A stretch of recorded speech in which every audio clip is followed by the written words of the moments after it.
Pacifica Radio, I'm Christina Onnested. The Department of Justice added 4 more charges to Donald Trump's 37-count Espionage Act indictment over his handling of classified documents Thursday. It's also added another Trump employee at Mar-a-Lago, a maintenance worker, Carlos de Oliveira, who allegedly helped indicted employee Waltine Nauta to move classified boxes at Mar-a-Lago, then lied to investigators about it. The indictment also accuses the 3 of pressuring another employee at Mar-a-Lago to delete security camera footage to prevent it from being provided to a federal grand jury. Trump has denied any wrongdoing and dismissed the prosecution as an effort to hurt his 2024 campaign for the White House.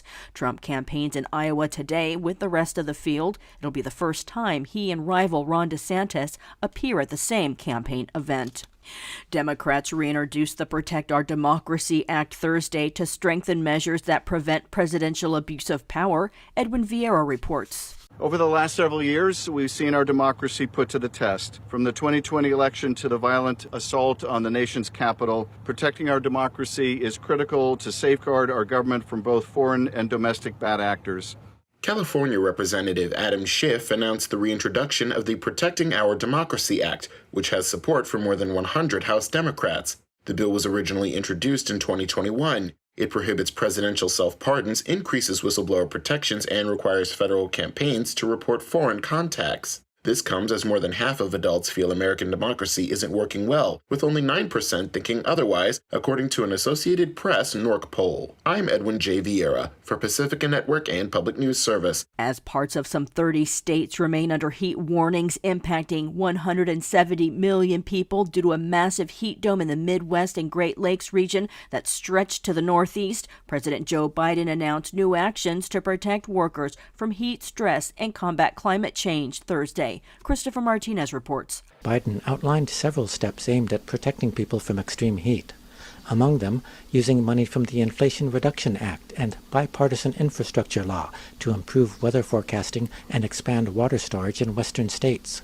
He's also asking the Labor Department to issue a first-ever heat hazard alert for workers. Some environmentalists say that's just an incremental step and more is needed. But an incremental step is still a step, and it sends a message. We should be protecting workers from hazardous conditions, and we will.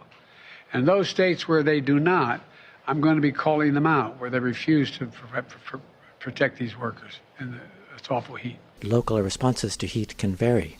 Texas Governor Greg Abbott days ago signed a bill eliminating local rules on water breaks for workers. Working all day in blazing heat, and in some places don't even have the right to take a water break. That's outrageous. He praised new laws like the Bipartisan Infrastructure Law and the Inflation Reduction Act for taking action on climate change, but warns that progress should not be taken for granted. Our MAGA extremists in Congress are trying to undo all this progress. I'm Christopher Martinez. Thursday was the 70th anniversary of the armistice that ended hostilities on the Korean Peninsula.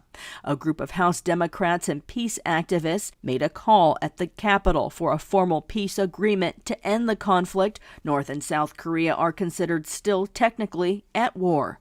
Lawmakers are pushing for a resolution calling for diplomacy. Max Pringle reports. A House resolution, H.R. 1369, is making its way through Congress.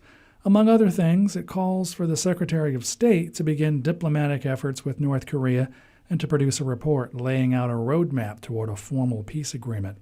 East Bay Congresswoman Barbara Lee says it's well past time to begin easing tensions on the Korean Peninsula. It's time that we wake up from our collective amnesia to remember the death and destruction that this war entailed and chart a new path forward, one based on global peace and security and rooted in human security. Dan Leaf, retired Air Force 3-star general and deputy commander of the U.S. Pacific Command. As we mark the 70th signing of the armistice, there is no better way to honor the sacrifice of the 36,651 Americans who gave their lives in combat than to end the war that took them from us. The Korean War, which broke out in 1950, was the first military conflict of the Cold War. The Biden administration says it's ready to negotiate with the North without preconditions.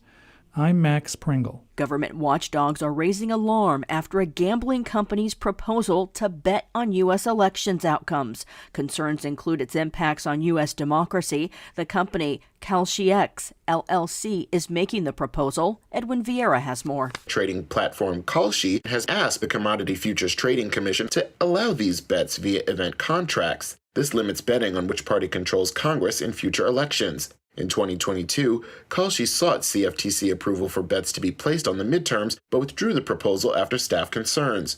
But Stephen Spalding with Common Cause says big spenders could sway the process in massive ways. You can imagine a situation where a entity that is now able to spend money on elections, Post-Citizens United, then places an enormous wager on the outcome of an election and also funnels resources through super PACs or other dark money vehicles to influence the outcome of an election. I'm Edwin J. Vieira for Pacifica Network and Public News Service. I'm Christina Onnested, reporting for Pacifica Radio.